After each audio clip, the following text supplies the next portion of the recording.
શું દેવાનું? દાળ. હજી એક દાળ. બે થઈ ગયા. દાળ. બે દાળ. કેટલા મહેમાન આવ્યા છે? બહુ ચાચા 6. ગણતો. 1 2 3 4 5 6 7 આવ્યા. 6 થયું. હે?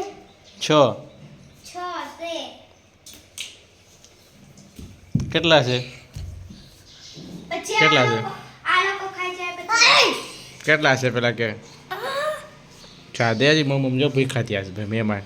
મમ્મ દે ને? મારીને મમ્મ નહીં દે મહેમાનને? મમ્મ નહીં દે મહેમાન? મારીને તમને તો મહેમાન જો ખીજાઈ જાય. ઘર ભૂખા થયા ને મમ્મ દે. હું દઉં છું. હજી ગાજરનો હલવો દો. બનાવ્યો છે પેલા ગાજરનો હલવો? શું કર્યું? હજી થોડુંક પાણી ભરવા જાવ. ના એ પાણી નથી ભરવું યાર.